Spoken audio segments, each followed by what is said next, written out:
সিমেন্টের গায়ে লেখা আছে 80 বছরের ওয়ারেন্টি। আমার সিমেন্টের যেটা কেমিক্যাল 80 বছরে ধারণ ক্ষমতা রাখে। আর এলিগেন রড অ্যাডভার্টাইজ দিচ্ছে 100 বছর, কোনো চিন্তা নেই, দরের আগে দাও, ঢালাইয়ে লাগিয়ে দাও, প্লালে লাগিয়ে দাও, আমার রড মরিচিকা ধরবে না 100 বছর। সবারই ওয়ারেন্টি পাওয়া গেল, কিন্তু বড় দুঃখের বিষয়, যে জমিনের ওপরে ঘরটা বানানো হবে, যে জমিনটাতে ওপরে ঘরটা বানানো হবে, যে জমিনটার ওপরে ঘরটা বানানো হবে, ওই জমিনওয়ালার সঙ্গে কে যোগাযোগ করবে? আল্লাহ, আমি তো ঘর বানাচ্ছি কয়েক কোটি টাকা দিয়ে, এই টাকাগুলো যে জমির ওপরে আমি ঢেলে দিব, এই জমিটা তুমি কতদিন রাখবে? কতদিন এই পৃথিবীটা থাকবে? না আমার ঘর বানানো হবে, পরের দিন ধ্বংস শুরু লীলা হবে। এটা তো আমি চাইছি না। সবারই কাছে গ্যারেন্টি নিলাম, কেউ 70 বছর, 80 বছর, 100 বছর পর্যন্ত দিল, এরপরে গ্যারেন্টি কেউ দিল না। আমি তো ঘরটা বানাবো জমিনের পিঠে, এই ঘরটা আমি আর কোথাও বানাবো না।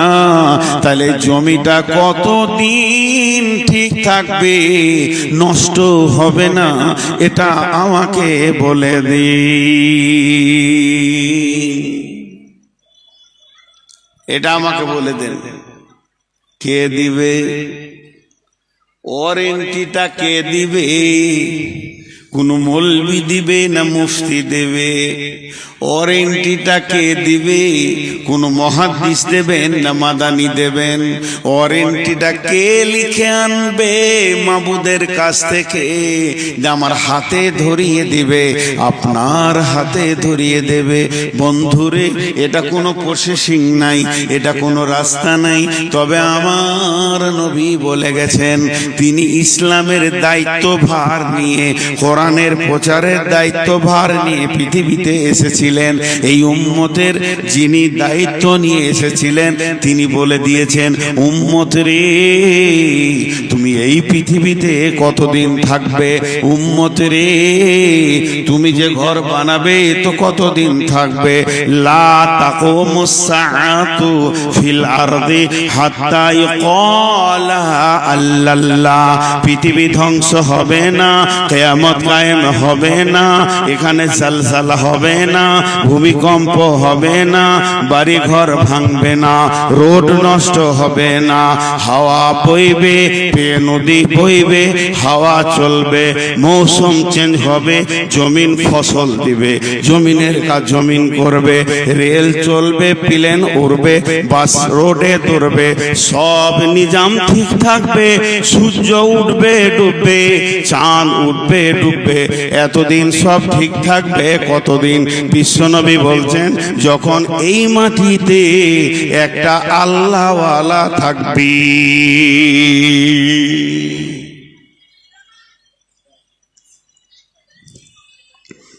একটা আল্লাহওয়ালা থাকবে। আল্লাহওয়ালাটার দাম কত বলেন এবার?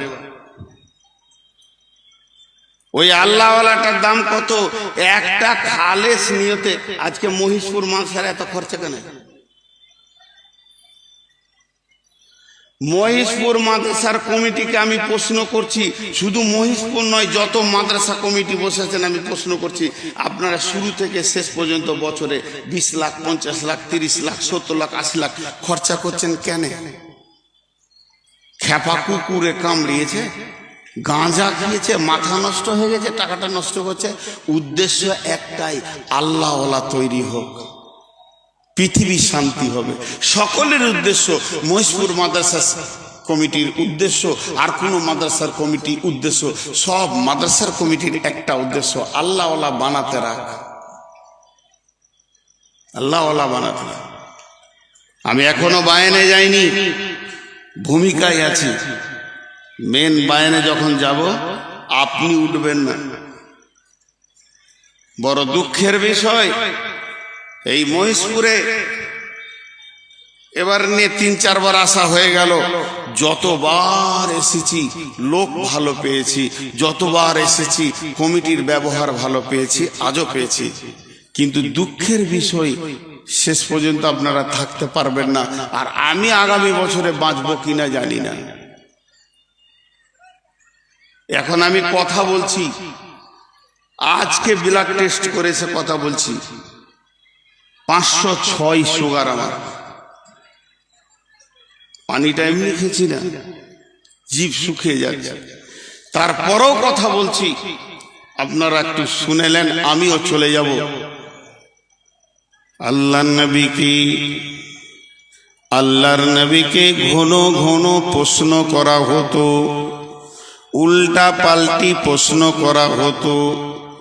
কোরআনের ভিতরে আছে, আল্লাহ সূরা নাবাতে বলছেন, আম্মা ইয়াতাসাআলুন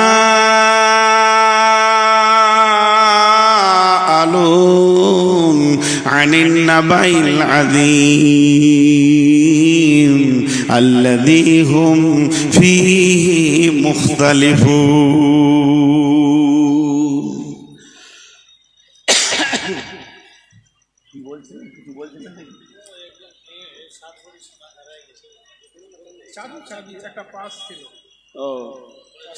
আচ্ছা বলে দিচ্ছি, এগুলো বলতে হবে, কিন্তু খাবারের জায়গার বলি না। আর ওই মাইক যদি বাজে আমি বলে এসছি, তা আমি আগে খেতে আসবো তোর কাছে, তারপর যা করবি করবি। হ্যাঁ, আপনারা বক্তা চয়েস করতে পারেন নাই, আমার মতো খচ্চরটাকে নিয়েছেন। একটা মহিলার, আমাদেরই বোন, মা বোন সব, তার পার্স হারিয়ে গেছে, ব্যাগে যথেষ্ট পরিমাণ সম্পদ আছে। যদি আপনি পেয়ে থাকেন, ফেরত দিলে নেকি পাবেন। তার ব্যাগে যথেষ্ট পরিমাণে সম্পদ আছে, যদি আপনি পেয়ে থাকেন ফেরত দিলে নেকি পাবেন। আর যদি সজ্ঞানে সেটাকে আপনি হজম করেন, আল্লাহ আপনাকে হজম করতে দেবে না, ওর কয়েক গুণ বের করে নেবে। মানুষের হারাতেই পারে, হারানোটা এমন কোনো দোষ নয়, হারাতেই পারে। আপনি যদি সজ্ঞানে সেটাকে হজম করেন, তাহলে আল্লাহকে আপনাকে জবাব লাগবে। আরেকবার বলছি, আম্মা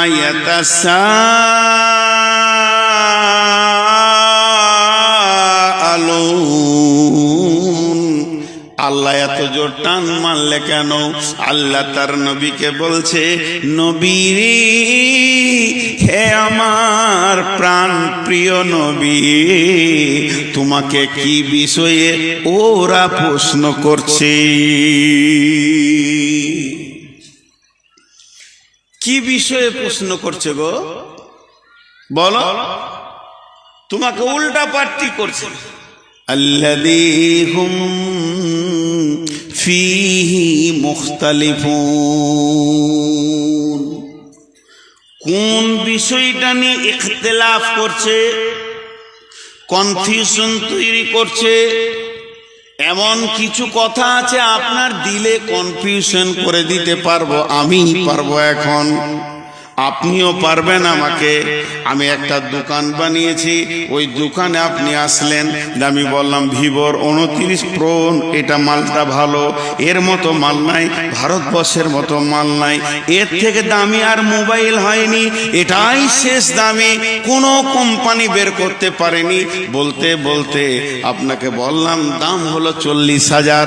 এতগুলো কথা বলার পর শেষকালে খালি যদি বলি তবে কিন্তু মালটাতে, আর কিছু বললাম না, তবে কিন্তু মালটাতে আর কিছু বললাম না, আপনার মনে কিন্তু শুরু হয়ে গেল। তো ওই কাফেররা করতো কি, কিয়ামতকে নিয়ে রসুলের সঙ্গে ফাজলামা করতো। হবে হবে, হ্যাঁ হবে, কি জানি এটা কেমন মনে হচ্ছে? আল্লাহ বলছে তোমার দিলকে তারা ইখতিলাফ তৈরি করে দিছে, মতভেদ তৈরি করে দিছে, দোদুল্যমান তৈরি করে দিছে। তবে শুনে নাও, আল্লাযী হুম ফীহি মুখতালিফুন কাল্লা সায়ালামুন সুম্মা কাল্লা সায়ালামুন কাল্লা সায়ালামুন, নিশ্চয়ই তারা জানবে জানবে জানবে, সুম্মা কাল্লা সায়ালামুন, আবার বলছে তারা নিশ্চয় জানবে।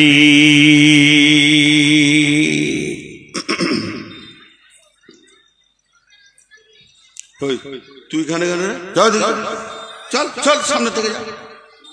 বোরখা পরে একবার চলে এসে হুজুরের কাছে, সব কোন জায়গায় জালসা করছি, পর্দা বলে কিছুই নাই, বোরখা পরে লেছে বলে ভিড়ে ঢুকে গেবি তো।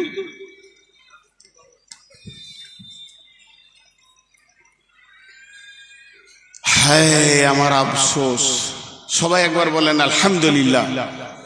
কই সবাই বলেননি? সবাই বলেন আলহামদুলিল্লাহ। এবার ভালো লাগছে, কিন্তু এই কটাকে বসাতে পারলাম না। ওরা মানুষ না গরু না ঘোড়া না গাধা না তার থেকেও নিকৃষ্ট কোনো মাল। আহা, এরা বসলো না। চামড়া যে কত মোটা।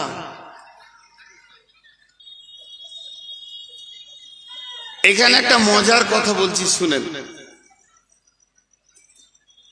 আল্লাহ তাবারাক ওয়া তাআলা বলছেন, রাসূলুল্লাহ সাল্লাল্লাহু আলাইহি ওয়াসাল্লাম বলছেন হাদিসের মধ্যে, যা হিবর ফাসাআলা রাসূলুল্লাহ সাল্লাল্লাহু আলাইহি ওয়াসাল্লাম। হিবর মানে হচ্ছে একটা পাদরি, পাদরি পোপ, পাদরি পোপ, পাদরি পোপ। মুসলমানদের যেমন মৌলানা, হিন্দুদের যেমন ব্রাহ্মণ, আর এই রকম হলো খ্রিস্টানদের আছে ওই রকম গুরু আছে আপনার এদের মারোয়ারিদের। তেমনি যারা ইহুদি আর নাসারা তাদের আলেমকে পোপ বলে, পাদরি বলে। সব থেকে বড় আলেমকে পোপ বলে।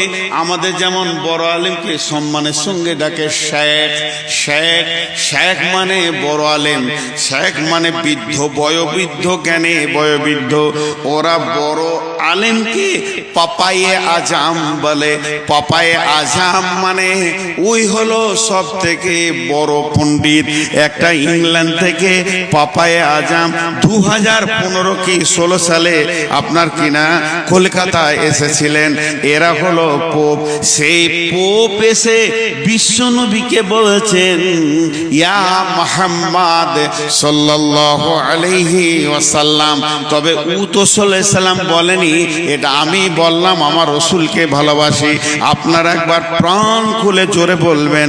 ওই পোপ বলছে, ইয়া মুহাম্মদ সাল্লাল্লাহু আলাইহি ওয়াসাল্লাম, হাল তাদরি হাক্কুল্লাহ কদরুল্লাহ, হাল তাদরি কদরুল্লাহ।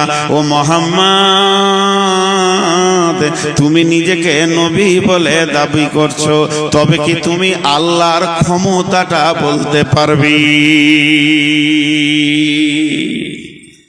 ওর উদ্দেশ্য কি ছিল এই প্রশ্ন করার? উদ্দেশ্য ছিল ওকে ছোট করে দিব, উত্তর দিতে পারবে না, আমার কাছে ছোট হয়ে যাবে।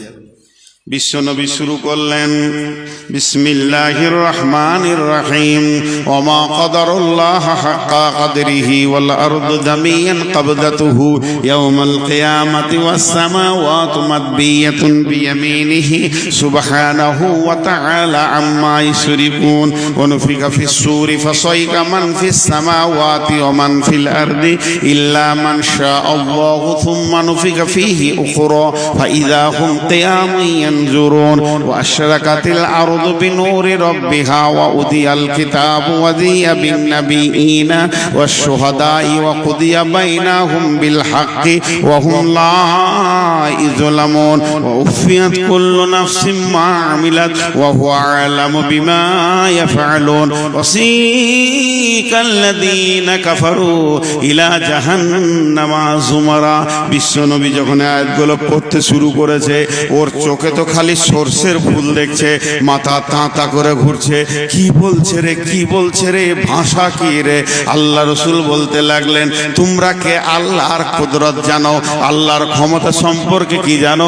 সাতবক আসমানকে একটা বলের মতো হাতে ধরবে, সাতবক জমিনকে আর এক হাতে ধরবে, এইভাবে ঝাঁকি মারবে, সারা বিশ্ব মানব বুঝে নেবে আল্লাহর ক্ষমতা কি।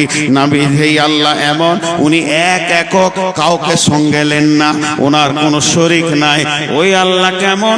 আল্লাহর একটা গোলাম আছে, বলবে সুর ফুঁকে দে, বিশ্ব ভূমণ্ডল ভেঙে চুরমার হয়ে যাবে।